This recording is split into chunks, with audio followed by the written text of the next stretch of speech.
Sobat Maestro, sesaat lagi kita akan bersama-sama mengikuti ibadah minggu bersama Gereja Isa Al-Masih Jemaat Maleer.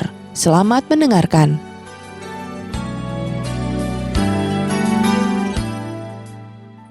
Shalom Bapak Ibu Saudara yang dikasihi Tuhan. Mari kita mempersiapkan diri kita mendengarkan firman Tuhan. Kita berdoa minta pimpinan Tuhan. Bapa di surga, saat ini kami datang ke hadapan-Mu, kami bersyukur. Karena kami adalah orang-orang yang terus diberikan berkat daripada Tuhan. Kami bersyukur karena kami diberikan oleh anugerah oleh Tuhan. Sehingga sekalipun hidup kami tidak selalu berjalan lancar. Tidak selalu mudah. Tapi kami percaya ada Tuhan yang menolong kami. Karena itu biarlah saat ini kami menenangkan hati pikiran kami. Kami mau siap diisi oleh firman-Mu. Roh Kudus mengurapi hati pikiran kami. Sehingga kami bisa mengerti apa yang Tuhan berikan bagi kami. Dan apa yang harus kami lakukan dalam kehidupan kami. Pakai hamba-Mu yang tidak sempurna untuk menyampaikan kebenaran firman-Mu. Terima kasih Tuhan. Dalam nama Tuhan Yesus kami berdoa dan mengucap syukur. Amin. Bapak Ibu Saudara yang dikasihi Tuhan, saya akan mulai dengan sebuah kisah tentang seorang bapak yang bernama Pak Adrian. Dia berencana membuka suatu sekolah di desa yang terpencil. Dan dia membuka kesempatan bagi anak-anak di desa itu untuk sekolah secara gratis. Mereka tidak usah bayar apapun. Apapun biaya yang diperlukan akan dicukupi. Karena itu banyak anak-anak mulai mendaftar untuk datang bersekolah. Lalu Pak Adrian berangkat dan menitipkan sekolah itu. Mereka pun sibuk dalam berbagai kegiatan. Setahun kemudian Pak Adrian dikabarkan akan kembali. Mereka begitu senang dan berpikir gimana cara menyambut dia. Apa yang kita persiapkan? Mereka membersihkan sekolah, membuat taman di sekolah, dan ruang kelas dihias dengan indah. Lalu pada hari H, Pak Adrian kembali dan lihat sekolah yang tertata dengan bersih. Lalu ia mulai ngobrol dengan anak-anak di sekolah. Tapi ia begitu kaget dan sedih. Apa yang salah? Ruang belajar, sekolah sudah dihias begitu rapi. Anak-anak berpakaian baju seragam lengkap. Apa yang salah? Betapa terkejutnya ia karena ternyata anak-anak itu tetap tidak bisa baca, tulis, berhitung. Betapa sedihnya ia karena selama ini anak-anak itu hanya diajak bermain dan melakukan banyak kegiatan. Guru-guru merasa sulit mengajar karena anak-anak itu begitu lamban, tidak mengerti. Sehingga akhirnya mereka putuskan, udah tidak usah ajarkan baca tulis.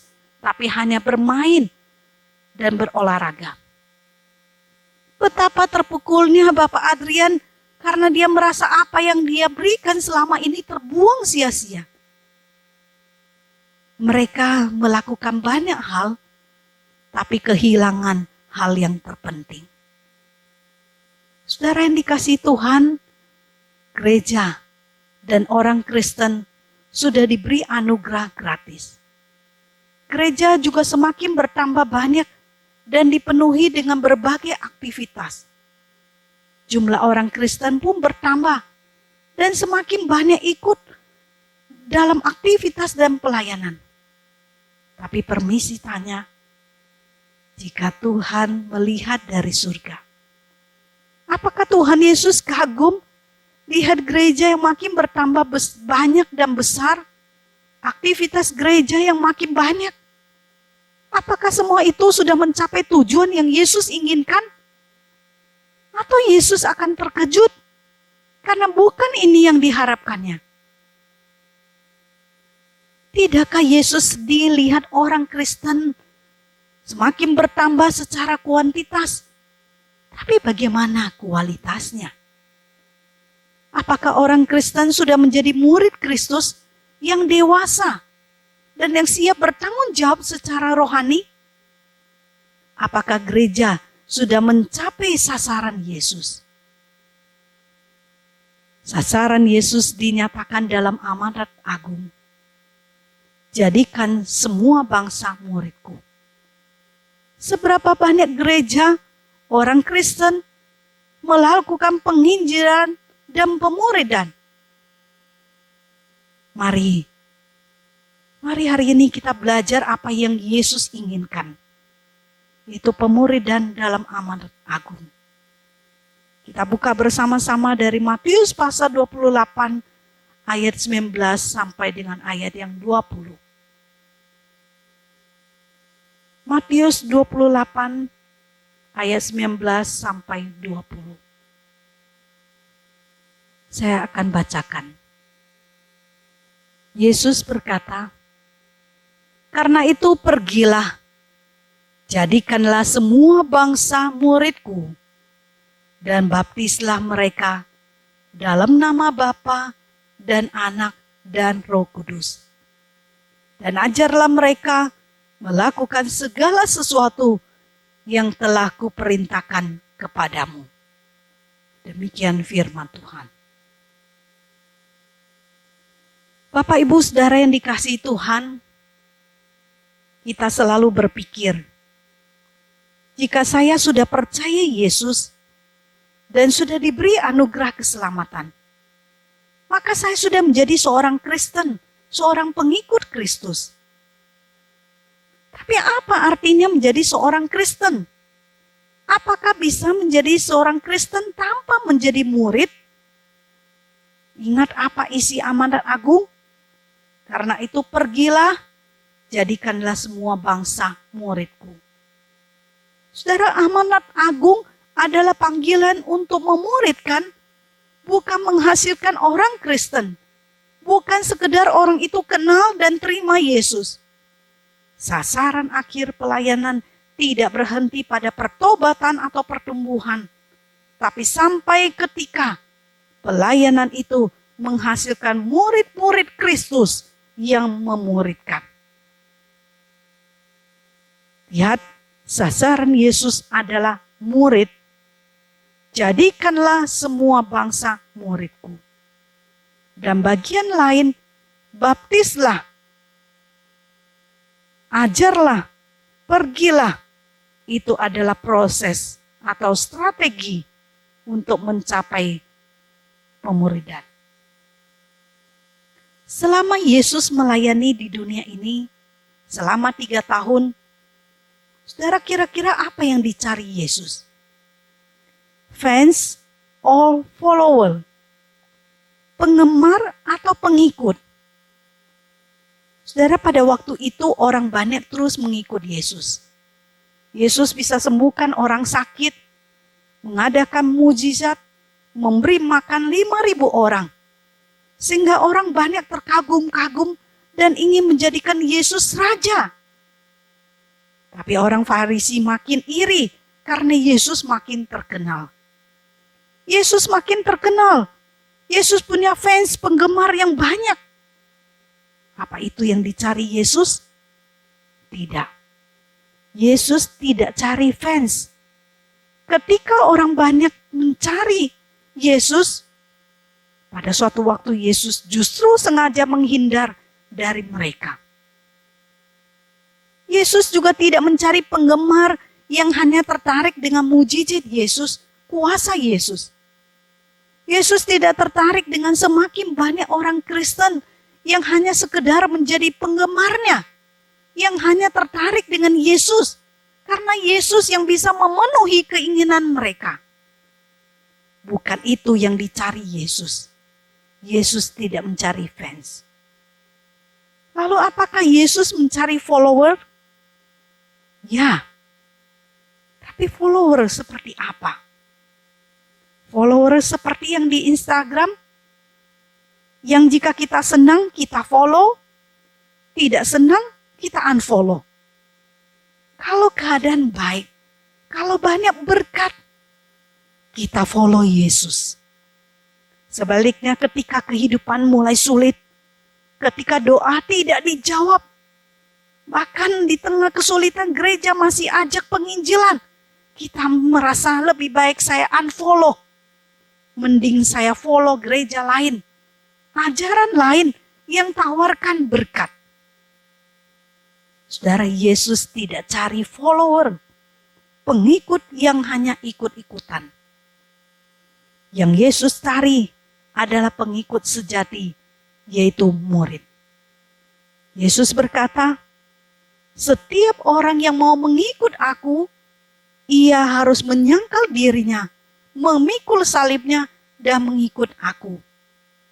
Yesus tidak mencari sembarang pengikut. Tapi Yesus mencari orang yang punya komitmen, yang berani bayar harga, berani menyangkal dirinya, memikul salib, ikut perintah Tuhan, dan berani meneladani karakter Yesus. Yesus mencari murid yang mau diajar, belajar, dan mengajar. Yesus mencari murid yang mau diajar, mau yang ditegur oleh firman Tuhan. Yang mau membuka hati untuk dikoreksi firman Tuhan. Dan murid yang mau belajar melakukan sendiri firman Tuhan. Mengubah perangai sifat yang buruk. Mengubah karakter yang buruk. Untuk diperbaharui Tuhan semakin serupa dengan Kristus.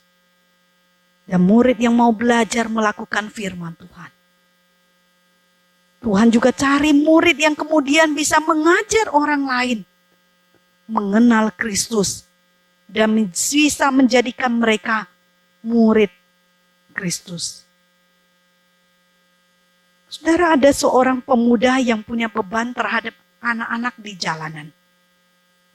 Ia sering kunjungi anak-anak itu, ngobrol bersama sambil bawa makanan sedikit.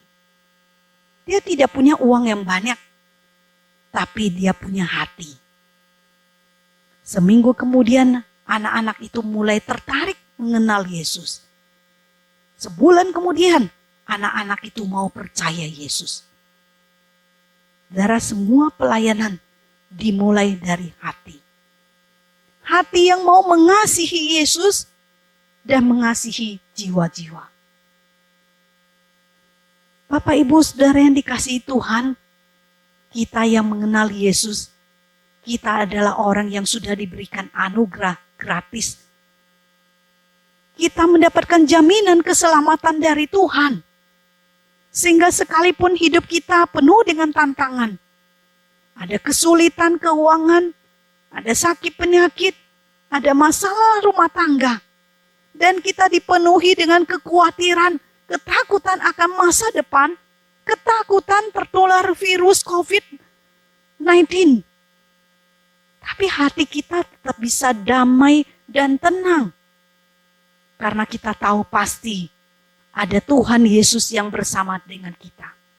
Ada Tuhan Yesus yang sanggup menopang kita, memampukan kita keluar dari badai kehidupan. COVID-19 bisa membunuh tubuh kita, tapi tidak jiwa kita. Bukankah harusnya kita lebih takut pada apa yang bisa membunuh jiwa kita? Karena itu, mari saudara, kita yang sudah menerima anugerah Tuhan, kita dipanggil untuk menjadi murid. Murid yang mau mengikut Tuhan, yang mau menyangkal diri, memikul salib, dan sungguh-sungguh berkomitmen mengikut Yesus. Murid yang juga tidak berdiam diri, tapi murid yang mau pergi, menyaksikan, membawa orang pada Kristus. Lihatlah bahwa di luar sana banyak orang yang berjalan di tengah-tengah kegelapan, merasakan kekacauan, kegoncangan dalam hidup mereka. Mereka yang putus asa, yang tidak punya pengharapan. Saudara, apakah kita hanya berdiam diri menyaksikan mereka yang akhirnya harus berada di tengah kegelapan? Atau kita yang tahu bahwa sekalipun kita juga bergumul, kita punya kesulitan, tapi kita punya penopang. Kita punya juru selamat. Kita punya Tuhan Yesus yang selalu menyertai kita, membuat kita hati bisa tenang, tentram. Dan kita pun mau menyaksikannya kepada orang lain. Kita pun mau menceritakannya kepada orang lain. Supaya mereka pun bisa mengenal bahwa ada pengharapan dalam Tuhan Yesus. Ada kasih yang Tuhan Yesus bisa berikan. Ada damai yang Tuhan bisa berikan di tengah-tengah badai kehidupan ini. Saudara, apakah kita mau menjadi murid yang berdiam diri? Atau kita mau menjadi murid yang mau pergi? Menjadi murid yang sejati dan menjadikan semua bangsa murid Tuhan. Membimbing mereka, mengajar mereka, sehingga perlahan-lahan mereka pun bisa menjadi murid-murid Kristus. Dan mereka sendiri memiliki komitmen untuk mencari Tuhan dan mengasihi Tuhan secara pribadi. Saudara, apa yang Tuhan inginkan dari kita? Yang Tuhan inginkan adalah, pergilah, jadikanlah semua bangsa muridku. Yesus tidak ingin hanya kita sendiri yang beroleh anugerah. Menikmati sendiri anugerah. Tapi Yesus katakan, pergilah, jadikan yang lain juga sebagai muridku.